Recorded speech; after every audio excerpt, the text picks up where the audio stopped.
Usted está a punto de sumergirse en los misterios de nuestros océanos y en el fascinante mundo de los acuarios marinos. Esto es Acuariofilia Marina, un mundo marino en la radio gracias a la Asociación Costarricense de Acuariofilia Marina, una organización sin fines de lucro comprometida con el acuarismo responsable y profesional. Muy buenos días, amigo que nos escucha por la frecuencia de Radio Monumental. Bienvenidos a Acuariofilia Marina, un programa de la Asociación Costarricense de Acuariofilia Marina, un programa que busca sensibilizarlo a usted, que no es acuarista, sobre los problemas que están sucediendo con nuestros océanos y cómo la acuariofilia ha coayudado a restaurar arrecifes coralinos. Y para quienes son enamorados de este pasatiempo, pues procurar transmitirles algunos consejos, información que les permitan pues ser acuaristas más responsables con los organismos que tienen en sus hogares. Hoy sábado, un tema interesante que podría ser objeto de debate, pero vamos a dimensionarlo correctamente para que se entienda cuál es el propósito del programa. Muy buenos días, Ricardo. Hola, buenos días, don Hernán. Muy bien acompañados aquí con Pablo Díaz en el Control Master Monumental. Y muy agradecidos con todos ustedes que nos sintonizan a través de las ondas radiales de la radio de Costa Rica. Este es 93.5 de la frecuencia modulada. Radio Monumental y Acuariofilia Marina, como todos los sábados de 9 a 10 de la mañana. Don Hernán, hoy tenemos un tema especial definitivamente, pero déjeme mandarle un saludo muy especial a todos los asociados de Asocam, a todos los muchachos y muchachas que tenemos, que en el día a día hacen todo su esfuerzo para apoyarnos, para poder apoyar esta visión, y que están siempre en sintonía de Acuariofilia Marina, compartiendo a través de las redes sociales, discutiendo los temas que muchas veces tocamos en este tema después en nuestro grupo de WhatsApp o en nuestra página de Facebook. En fin, animarlos para que reporten sintonía a través de Facebook, debajo de la foto que subimos hace pocos minutos cuando estábamos anunciando el inicio del programa. Reporte sintonía y seguimos interactuando con todos ustedes. Hoy, don Hernán, tenemos un tema de esos que uno que polariza las opiniones, un tema muy interesante, porque hay gente que tiene unas tendencias más modernistas y que les gusta pues tener su acuario de ciertas formas, y hay algunos otros que gustamos más de la vieja escuela o lo más natural, si se quiere decir así. Y hoy vamos a hablar del sustrato, comúnmente conocido en el ambiente marino como la arena que nosotros ponemos. Es ese elemento en un acuario que lo hace ver natural, como lo que vemos los que tenemos la oportunidad de ir a las playas, que podemos ver el mar de cerca o inclusive bucear. Podemos verlo en su forma natural, pero no a todos les gusta ese tipo de configuración de acuario. Y hoy vamos a profundizar acerca de cuáles son las tendencias que hay en la actualidad y por qué creemos o no que es recomendable tener un sustrato, tener arena dentro de un acuario marino, don Hernán. Así es, Ricardo. La primera aclaración es que no se trata de realizar un programa para cuestionar a quien no tenga sustrato. Eso está claro, cada quien tiene su gusto, ya sea por razones estéticas, razones de flujo, de no optar por un sustrato. Producto de la publicación que hice en el blog recientemente, Ricardo, fue que te sugerí que hiciéramos este tema porque surgieron bastantes consultas en el asunto. No se trata de señalar si un acuario con sustrato o sin sustrato es mejor o peor acuario. Eso que quede de partida. Quien opta por no tener un sustrato es sumamente respetable. Hay acuarios sin sustratos realmente espectaculares, sí, muy hermosos. Pero con mi experiencia te puedo decir, Ricardo, que todos ellos parten de un factor común. Hay un acuarista que tiene experiencia, que ya sabe leer lo que está sucediendo en su acuario para anticiparse a los problemas.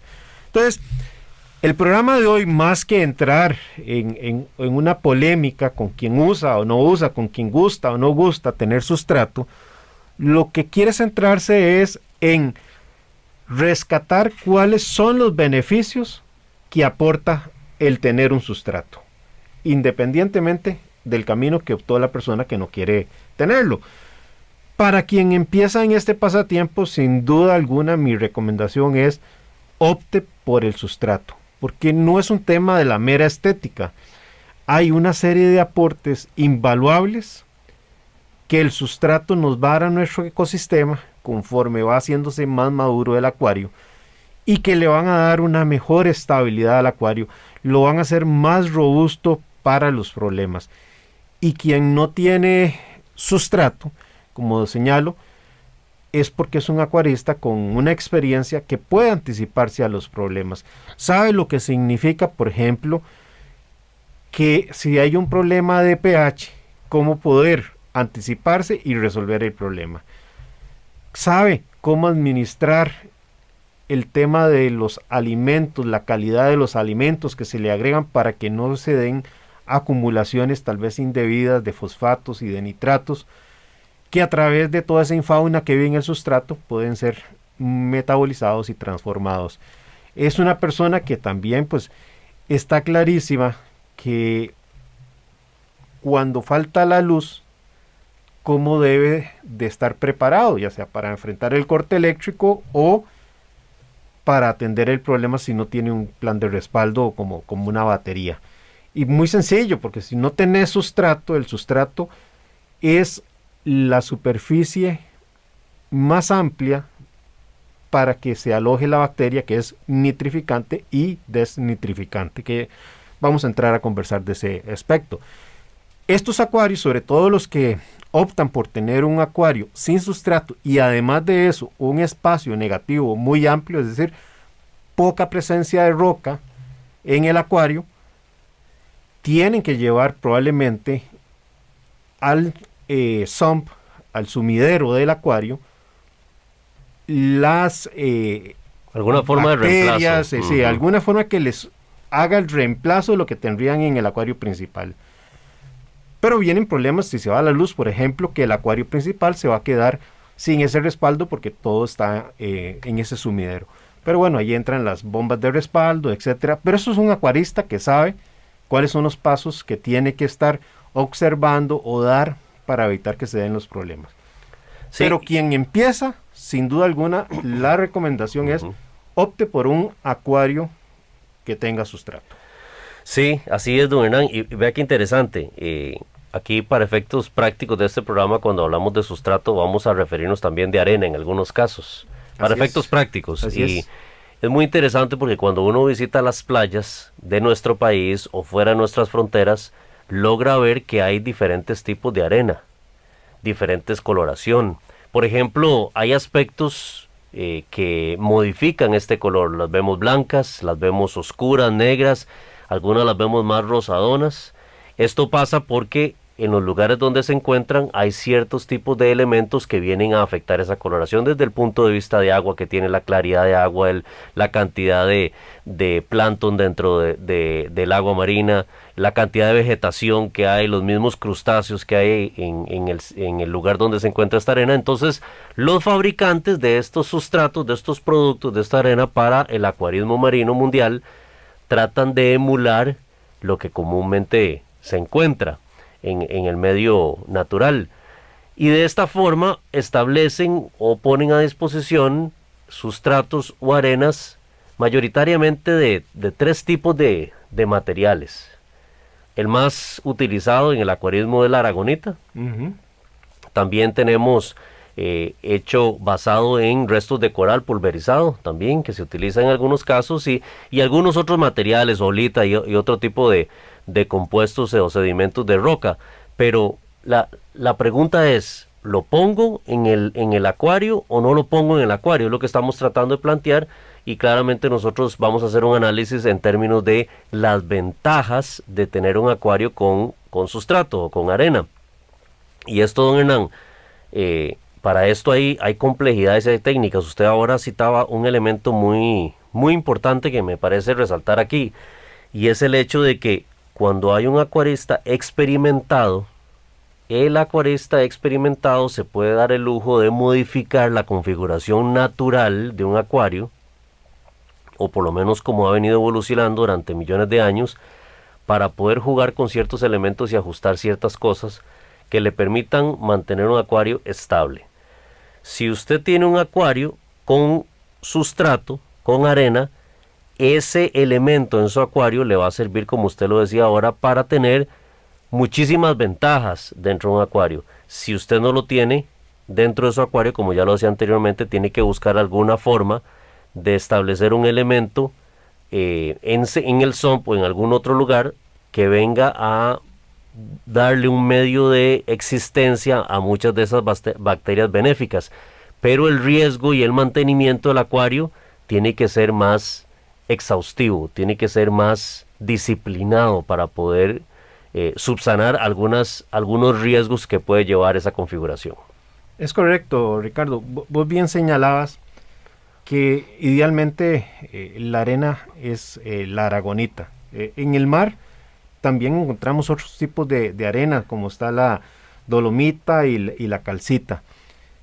Pero para nuestros acuarios, la recomendación por lo menos que yo me atrevería a darles es utilicemos aragonita, porque la aragonita va a ayudarnos también a hacer más estable el pH. La aragonita tiene un efecto de buffer. Por la actividad de las bacterias que se van a ir formando conforme ese acuario se va desarrollando y va siendo más maduro, producto también de desechos metabólicos, etcétera, hay cierta acidificación en el agua.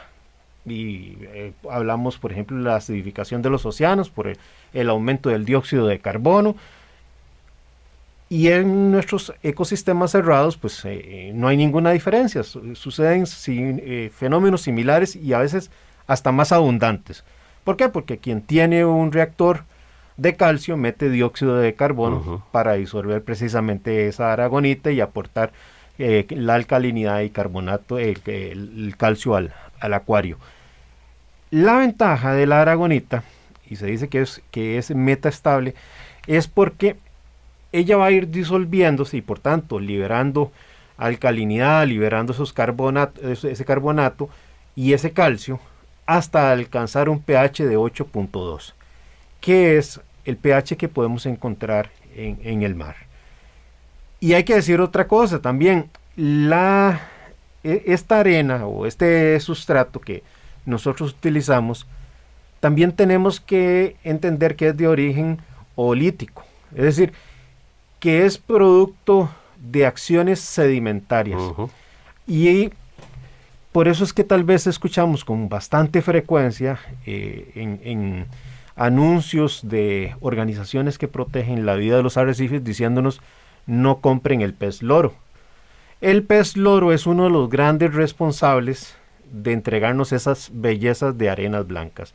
El pez loro se va a arrimar al coral, va a tratar de alimentarse del alga que está presente en el coral y va a ir fraccionando, pulverizando esa alga y va creando esos sedimentos. Pero también encontramos otro tipo de organismos, como podrían ser las estrellas de mar, los mismos cirujanos. Tenemos otros organismos que ya no están del lado tal vez de estos peces o de estos invertebrados como los erizos, pero son algas. Y aquí la más conocida por todos los acuaristas pues es el alga coralina, pero hay otras también como la alimeda, que es un alga que se forma a través de la estructura de carbonato de calcio, que cuando muere libera y se van creando esos sedimentos. Entonces, si analizamos este tipo de arena, es la recomendación utilizar la aragonita como punto de partida. Y básicamente, dejando de lado la advertencia, la explicación de que no se trata de un programa comparativo con quien tiene o no tiene el sustrato, es decirle al acuarista que inicia que opte por el sustrato, porque va a tener un acuario más estable y más robusto. Vamos a ir desgranando un poquito esta ecuación, Ricardo. ¿Por qué decimos que es más robusto? En un primer orden, vámonos a ir por lo más fácil. Hay ciertos peces que tenemos en nuestros acuarios que sin sustrato no van a tener calidad de vida. Ujú. Y aquí vos sos un enamorado de muchos de estas diferentes variedades de peces, que son los peces brassers o los lábridos, que son extraordinariamente bellos y a veces es difícil desprenderse de ellos para un acuario. Pero no solo porque aportan belleza, es que también los usamos como controladores biológicos. Yo tengo ahí un brasser Melanurus, y para mí es indispensable tenerlo por el rol que me cumple en el control biológico de ciertas plagas, que yo sé que hoy día no tengo porque tengo rato de no ingresar organismos, pero sí cumplen una labor importantísima, estar comiéndose, por ejemplo, las asterinas, esas estrellitas que todavía tenemos dudas en cuanto si son buenas, son malas, pero visualmente estamos, creo que en contexto todos de que no son tan agradables, y se encargan de depredar sobre este tipo de estrellas pequeñas. Por supuesto que también lo hacen sobre otros tipos de organismos, en fin. Entonces, hay peces que necesitamos tenerles el sustrato para que tengan una buena calidad de vida. No se trata solo de ponerles un recipiente escondido tal vez detrás de una roca para que se escondan en las noches, porque no necesariamente eso es una calidad de vida. Después tenemos otros organismos que dan mantenimiento, como son los famosos gobios areneros, que también prestan un propósito bastante importante, dándole el mantenimiento a la arena, oxigenando esa arena, eliminando todos los detritos que se están acumulando, pero que también aportan un atractivo visual a un acuario. Por lo menos desde esa perspectiva, Ricardo, creo que ya comenzamos a ponerle una rayita importante de por qué tener sustrato en un acuario. Don Hernán, una pregunta común en las tiendas y en los grupos de WhatsApp y Facebook. Muy bien, yo quiero tener sustrato. ¿Lo compro vivo o lo compro muerto? Mira, qué buena pregunta. Yo le dediqué un par de líneas al blog sobre ese punto, porque sucede lo mismo con la roca. Hablamos de roca viva y roca muerta. Yo personalmente creo que no podemos reducir a la roca viva, al sustrato vivo, y quienes no conocen del tema de nuestra afición, no se trata de que son animales, de que la arena o la roca va a salir caminando, ni nada por el estilo, sino porque albergan vida entre ella. En el caso de la arena y la roca, Ricardo, yo no creo que podamos reducir la vida a la existencia de bacterias que vivan en esa porosidad que tienen las rocas o el sustrato. Va más allá, es decir, cuando hablamos de roca viva, hablamos de una amplia diversidad de microorganismos y organismos tal vez un poquito mayores que viven en ella. Ahí vamos a encontrar esponjas, vamos a encontrar en las pequeñas cavidades o grietas de la roca tal vez estrellas pequeñitas, vamos a encontrar gusanos, en fin, una amplia vida. Y lo mismo sucede con la arena. Cuando la arena, con el paso del tiempo, va aumentando, y llamamos a eso madurez, lo que está sucediendo es que se llena de una mayor cantidad y de diversidad de vida. Y eso es otro de los grandes aportes que tiene el sustrato. Porque si no tuviéramos sustrato, limitamos eso exclusivamente a las rocas, a lo que tengamos en el sumidero o el sump, y la cantidad de roca pues varía también de quien tenga un gusto por un mayor espacio negativo, sea más minimalista tal vez la presencia en el acuario. Eso lo que hace es limitar la cantidad de apartamentos, habitaciones, para que estén en alquiler para todos estos organismos. Entonces, en un sustrato, realmente, si uno coge al microscopio y lleva eso, pues más allá de bacterias, va a encontrar una amplia diversidad que cumplen roles sumamente importantes. Ahí van a encontrar organismos que se van a reproducir, que van a liberar sus gametos, van a liberar sus pequeñas crías, que se van a convertir de alimento dentro de esa cadena alimenticia que hay en nuestro ecosistema cerrado, y van a servir de alimento para otros organismos mayores, sea para el zooplancton, sea para los corales, sea para algunos invertebrados como los camarones, como caracoles, en fin, y peces, por supuesto. Va a ser hogar en ciertas etapas de la vida del zooplancton, donde encuentran lugares donde se pueden proteger de otros organismos mayores, peces que andan buscándolos para alimentarse, se pueden esconder de mejor manera. Entonces, por ahí, el tener sustrato, no solo para ir haciendo pequeños resúmenes, Ricardo, nos va a ayudar en la estabilidad del pH, actuando como buffer, como apuntábamos minutos atrás. No solo nos va a aportar la liberación de carbonatos de calcio a la columna de agua para que estén disponibles para nuestros corales o cualquier otro organismo que haga estructuras de carbonato de calcio, sino también que constituyen refugios, apartamentos, habitaciones para una amplia variedad de organismos, que van a servir de alimento para organismos mayores. Pero esos organismos que viven ahí, podríamos decir que es la infauna, todo lo que vive en esos sedimentos, en esa arena, a su vez cumple roles fundamentales. En nuestro acuario, esos organismos mayores van a producir desechos. Los corales sueltan moco, los peces botan la urea o sus heces. Habrá alimento que le damos a nuestros organismos que no termina siendo consumido. Habrán otros organismos que mueren, etcétera.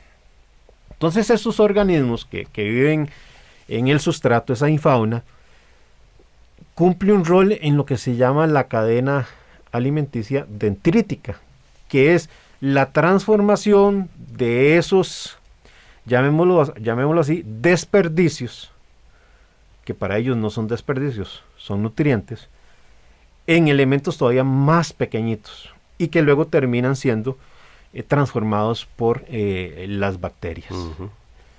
Entonces, el sustrato cumple un rol importantísimo dentro de nuestra filtración biológica, que en la segunda parte del programa le vamos a dedicar un poquito más de tiempo, por eso lo estoy dejando hacia esa otra parte del programa, a todo lo que tiene que ver con la nitrificación y la desnitrificación.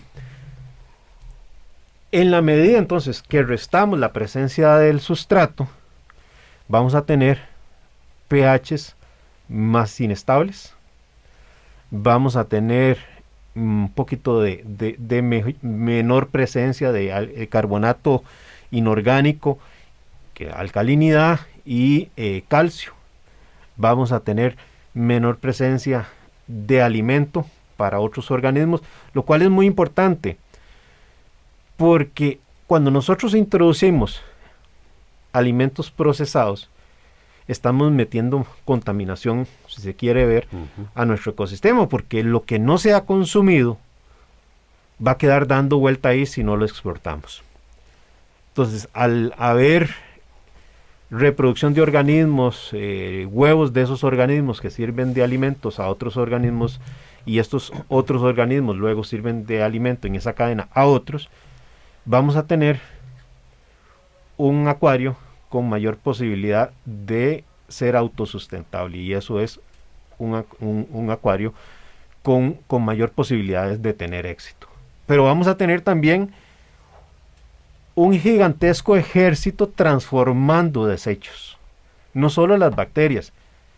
imaginemos la cantidad de gusanos, sean de fuego o no, que van a estar consumiendo ese alimento, que tienen refugio, que esas larvas de esos gusanos sirven de alimento a su vez para otros, etcétera. Es refugio para otros organismos mayores, como lo apuntamos de los peces. Y eso, Ricardo, lo que nos permite es una mayor estabilidad de la calidad del agua por ese sistema de filtración.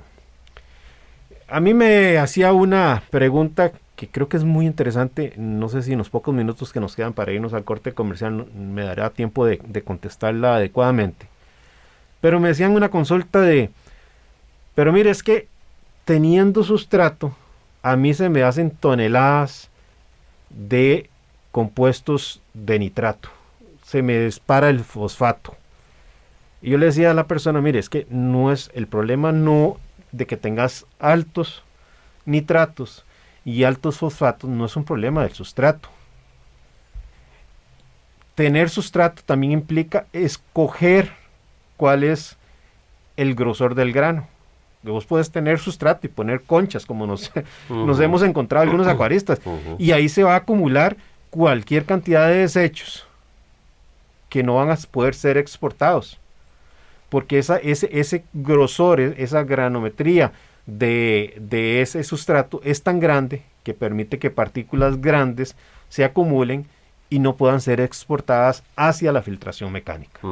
Entonces, hay que saber escoger el tamaño del grano que se va a usar. Normalmente estamos hablando de 0.5, 0.2 en ese rango de granometría, para que el grano sea pequeñito, como si fuera un azúcar o como si fuera un grano de sal, para que no se acumule en el interior los desechos.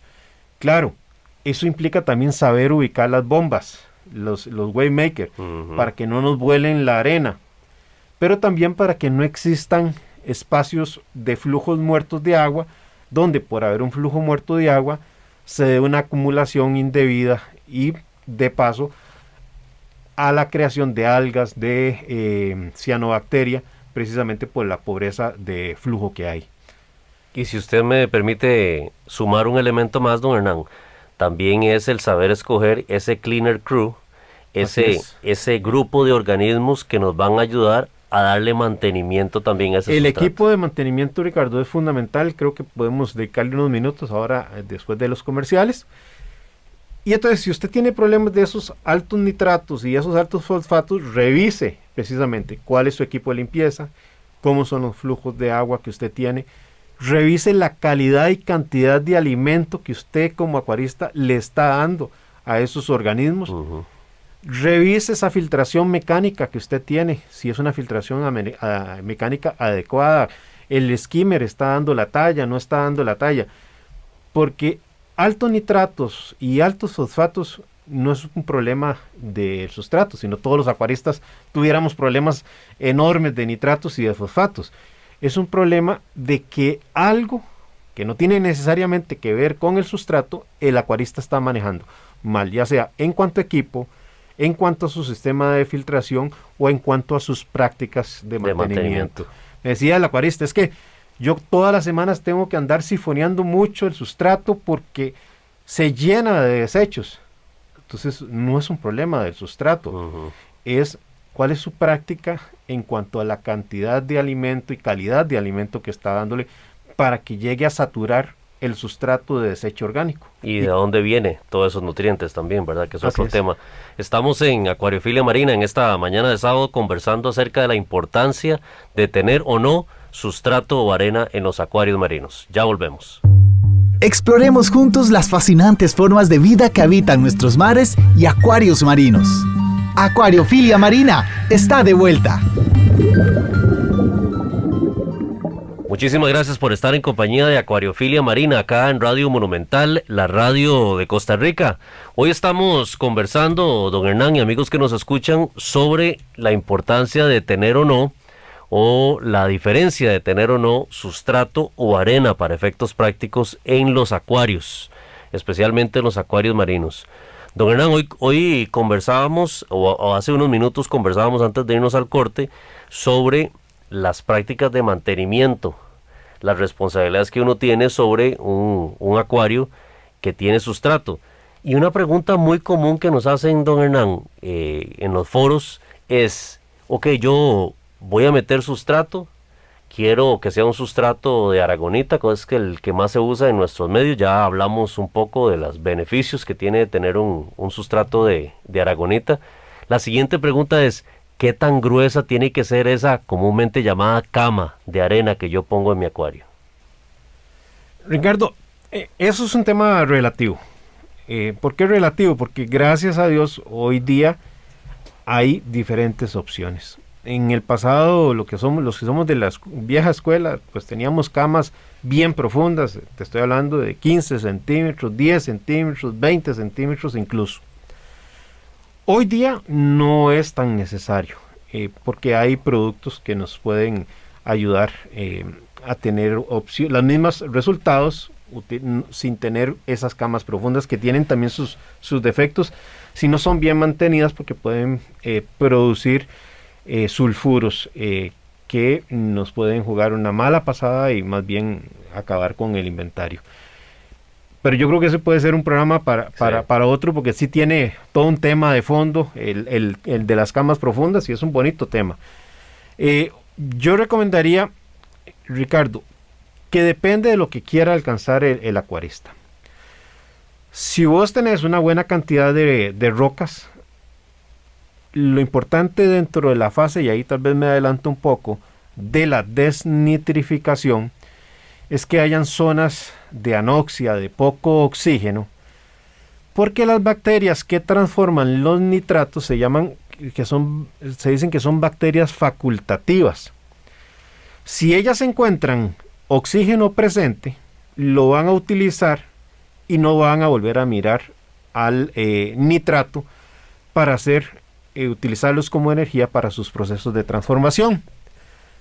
Entonces son facultativas, porque si no encuentran el oxígeno, van a tener que ir a robarle al nitrato el oxígeno. Acordemos que es NO3. Entonces esa O de oxígeno es la que esas bacterias van a tener que ir a robar, y al robársela, Ricardo, entonces aprovechan ese oxígeno y se transforma el nitrato, y lo vamos a poder exportar como nitrógeno gaseoso, se sale del acuario. Entonces hay que crear un entorno adecuado para que exista la desnitrificación.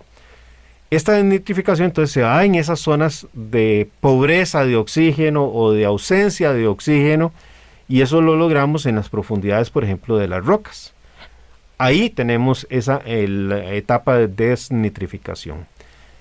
En el sustrato del acuario lo podemos lograr, pero lo que se ha encontrado es que ocupan más de 3 centímetros para lograrlo. Porque todavía esos primeros centímetros del sustrato todavía tienen mucha carga de oxígeno, más que hay mucho organismo, esa infauna que comentábamos en la primera parte del programa, que está revolcando, que está dándole rotación a la arena y por tanto el mismo movimiento de agua también, los peces moviéndolo. Entonces, claro.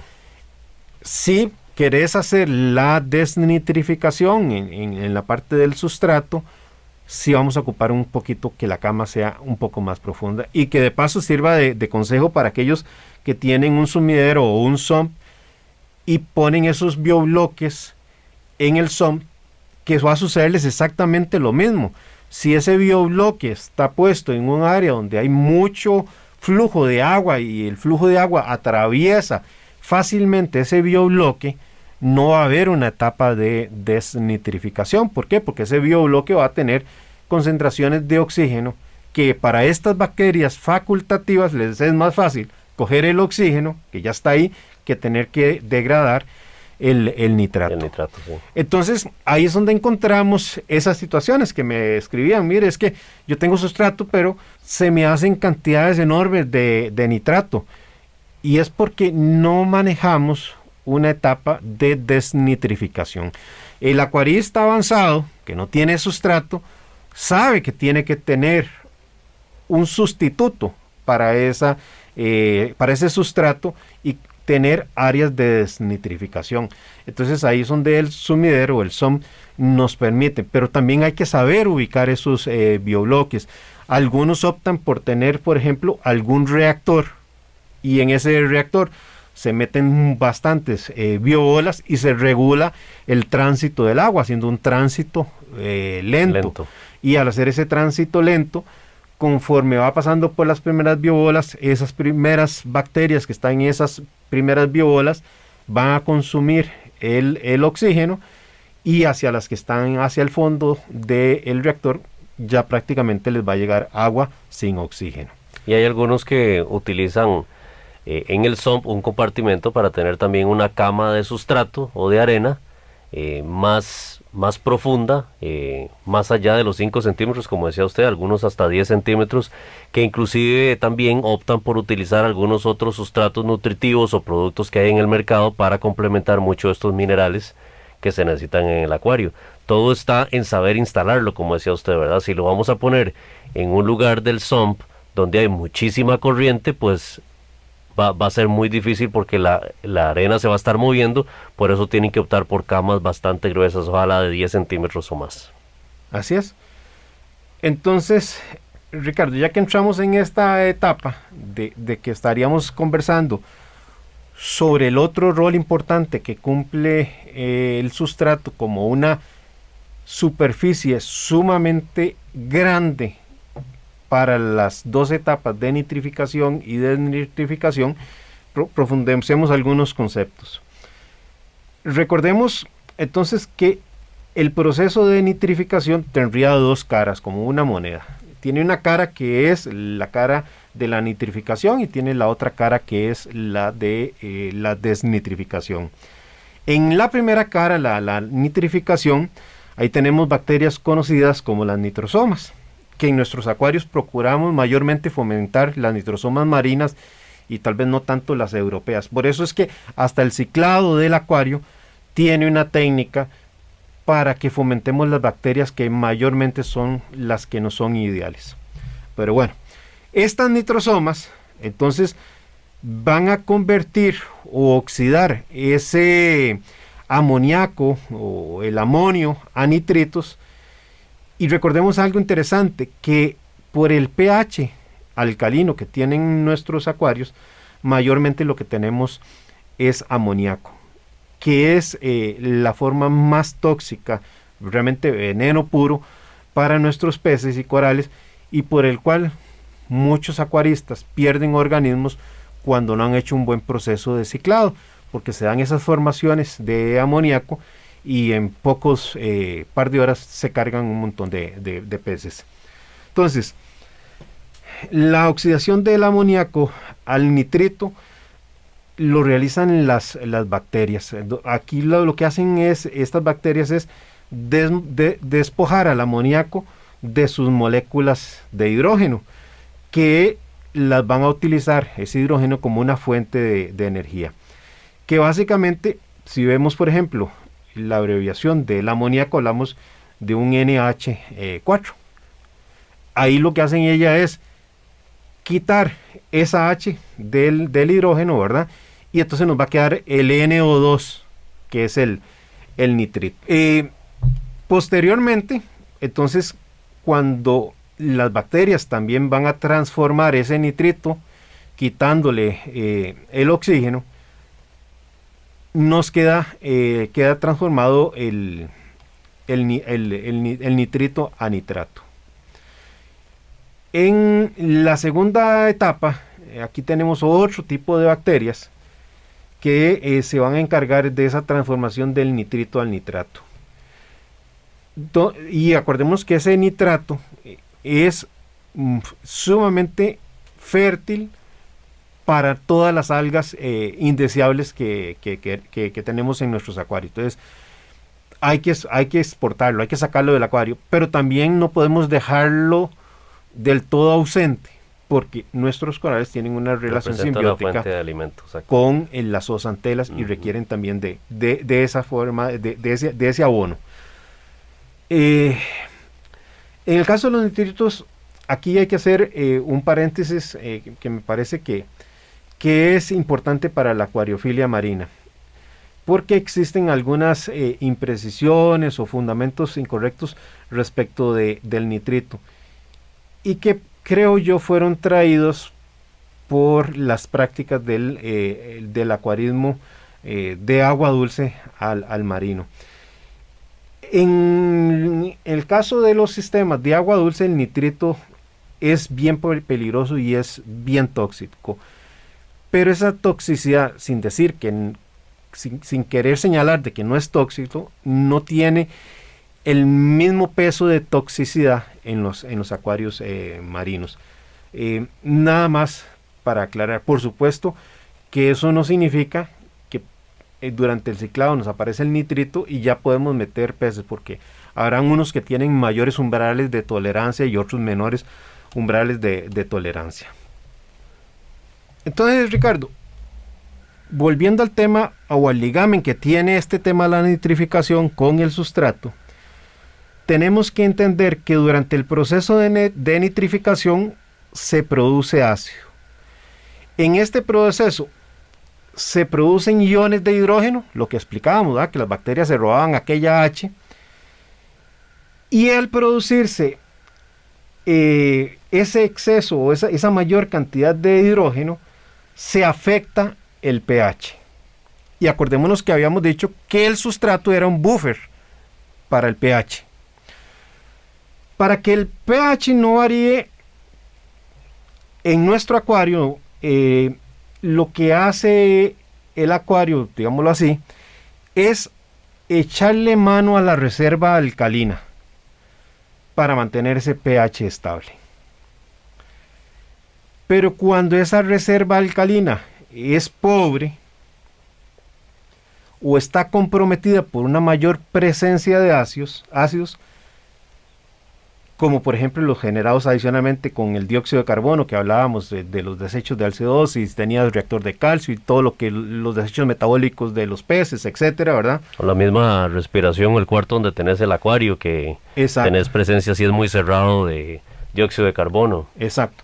Entonces ahí vamos a ver que van a haber mayores oscilaciones de pH, porque adicionalmente, si no tenemos una buena alimentación en cuanto a calidad y cantidad, vamos a producir también desechos de comida que no son metabolizados por los peces, o bien son metabolizados y se convierten en urea y en heces, o quedan esos poquitos de comida dando vueltas que se van a descomponer y se van a transformar en nitritos. Y las bacterias van a tener mayor abundancia de comida. Al tener mayor abundancia de comida, van a seguir robando más y más esas H's, y se va a producir mayor acidez en el agua, generando una mayor variación del pH. El hecho, por tanto, de que se dé esa acidificación va a significar que ese carbonato de calcio que tenemos como sustrato, cuando hablábamos en la primera parte del programa, decíamos que era metaestable, va a hacer que se comience a liberar, y de ahí es donde comienza a actuarnos como buffer. Y eso es, por tanto, una razón que le suma al tener sustrato. Quien no tiene sustrato va a tener que lidiar con esas mayores variaciones o mayor inestabilidad del pH, y ahí es donde solo la experiencia del acuarista avanzado va a decir, ok, tengo una inestabilidad de pH producto de tal y tal cosa, y le encuentra la solución. Por supuesto que a mayor producción de desechos orgánicos, como decía, vamos a tener esa mayor tasa de nitrificación, y a mayor tasa de nitrificación, mayor producción de ácidos o liberaciones de estos iones de hidrógeno. Y también se da lo opuesto.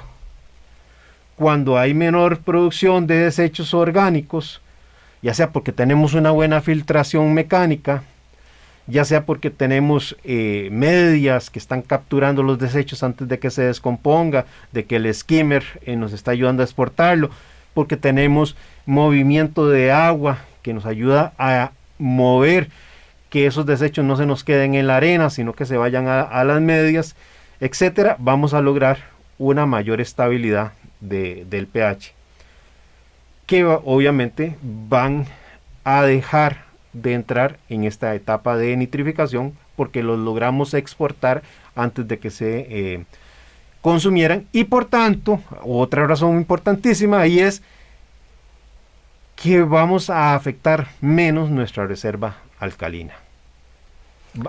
Se va a tener que echar menos mano de la reserva alcalina para compensar esa inestabilidad del pH. Sí, interesante. Y entonces, don Hernán, podríamos concluir que en el proceso de nitrificación, si no tenemos las condiciones adecuadas, vamos a empezar a ver la situación por la cual muchos de los acuaristas se enfrentan. Tengo mucha alga, no puedo controlar el alga, tengo fosfatos y nitratos altos. Ajá. Y entonces muchos acuaristas, y le voy a plantear este escenario, don Hernán, y perdóneme que me desvíe un poco del tema, tienden a buscar métodos alternativos para acelerar aún más esas bacterias a través, por ejemplo, de carbonos, Ajá. ¿verdad? Y entonces empezamos a editar productos derivados del azúcar, el vodka, etcétera.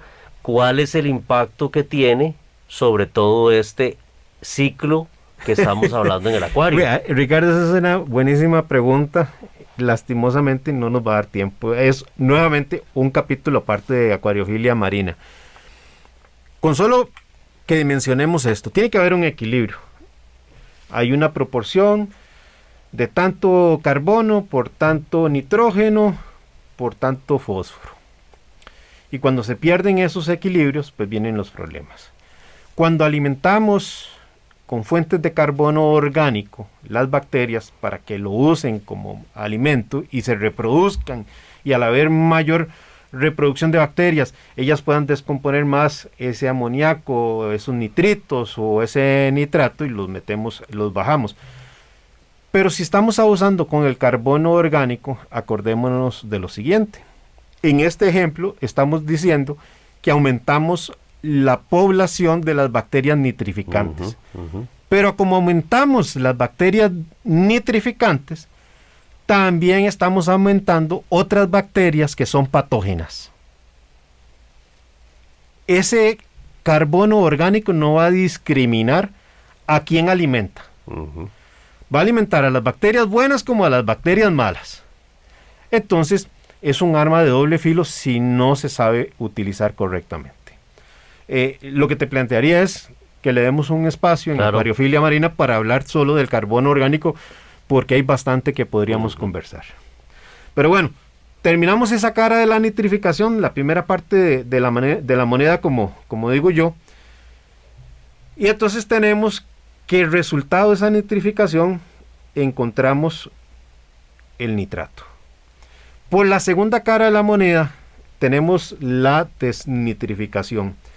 Aquí esta desnitrificación la realizan otras bacterias diferentes de las que vimos en la nitrificación, y a través de ellas, por reducción biológica del nitrato de NO3, alcanzamos el nitrógeno gaseoso, el N2, porque le habíamos robado la O del oxígeno, como explicamos. Estas bacterias de las que estamos hablando en esta segunda cara de la moneda requieren del oxígeno para oxidar el nitrato. Y entonces dijimos que eran facultativas porque si el oxígeno está disponible, les es más fácil tomarlo de ahí que tener que sacarlo del nitrato. Entonces tenemos que crear, como explicamos, zonas de pobres en oxígeno o de anoxia. Cuando estas bacterias entonces rompen ese nitrato para obtener el oxígeno que está en ese nitrato, las reducimos o se reduce el nitrato a óxido nitroso, y este a su vez como nitrógeno gaseoso, que lo logramos sacar de nuestro acuario. Como el gas de nitrógeno tiene una baja solubilidad en el agua, es que éste logra salir del acuario y se va hacia nuestra atmósfera. Y recordemos la importancia de tener bien ventilados los cuartos o las habitaciones donde tenemos nuestros acuarios. recordemos, como hemos explicado en la parte de la nitrificación, que el nitrógeno libre es el principal componente que hay en el aire. Por lo que cuando lo liberamos a la habitación nuestra, a su casa, no nos preocupemos por la presencia de ese... no nos preocupemos por la liberación de ese nitrógeno. Entonces, así como en la nitrificación el pH es relevante, en la desnitrificación también, aunque no es un tema tan sensible como lo vimos en esa primera cara de la moneda. Con la desnitrificación se logra que la reserva alcalina que se había comprometido, que se estaba tomando para estabilizar el pH, se quede nuevamente de regreso. Las bacterias en ese proceso de desnitrificación, digámoslo así, nos devuelven esa reserva alcalina. No necesariamente en una relación 1 a 1, pero prácticamente en una relación 1 a 1. Entonces, lo que habíamos perdido de la reserva alcalina regresa de nuevo a la reserva alcalina, y no lo notamos en un buen acuario, no lo deberíamos de notar, porque a como sale vuelve a entrar. El problema está en que a veces el acuarista dice: no logro levantar mi alcalinidad, y no lo está logrando Ricardo porque él no está alcanzando esa segunda cara de la moneda de la desnitrificación. Entonces tiene problemas de nitratos altos y probablemente tiene un problema de que le cuesta sostener la alcalinidad en un parámetro ideal. Uh-huh. Entonces yo creo que con esta explicación, Ricardo, pues estamos haciendo un resumen de los elementos más importantes. Me quedaría por ahí uno, que es que el tener sustrato nos ayuda a hacer más reflectante la iluminación, y eso nos permite alcanzar algunos puntos que tal vez si no la tuviéramos quedarían ciegos en cuanto a la reflexión de la iluminación en acuario. Pero para que eso funcione tiene que haber un buen equipo de limpieza que le dé mantenimiento al sustrato. Así es, don Hernán. Entonces, para resumir, tener sustrato o tener arena en el acuario trae muchísimos beneficios. Hablamos de los beneficios para los seres vivos que tenemos, porque muchos de ellos habitan dentro de la arena, muchos de ellos se refugian durante la noche dentro de la arena, muchos de ellos se reproducen dentro de este sustrato o arena. También hablamos de las ventajas de tener sustrato desde el punto de vista de los procesos de nitrificación y denitrificación también en el acuario. Y acabamos también de tomar el tema sobre la reflexión o el reflejo de luz que hace la arena, siempre y cuando esté limpia, claro está, para el beneficio de los seres vivos que dependen del proceso de fotosíntesis y que a lo mejor en la parte de arriba no están tan expuestos, y que entre el reflejo de los vidrios y el reflejo de la arena pueden tener un poco más acceso a estas ondas de luz. Así es. El programa ha sido bastante interesante. Nuevamente, no para desatar un debate si es mejor o no es mejor, es simplemente para el acuarista que inicia, que conozca las razones por las que teniendo un sustrato va a alcanzar un acuario más estable de no tener sustrato, más si está empezando en este pasatiempo. Así es, así que dejamos la inquietud, manifestamos nuestra posición, nuestras perspectivas, y le agradecemos muchísimo a usted que nos acompañó en esta mañana de sábado acá en Acuariofilia Marina. Por supuesto que lo invitamos para que continúe en la gratísima compañía de Radio Monumental, la radio de Costa Rica. Acuariofilia Marina, un mundo marino en la radio, gracias a la Asociación Costarricense de Acuariofilia Marina.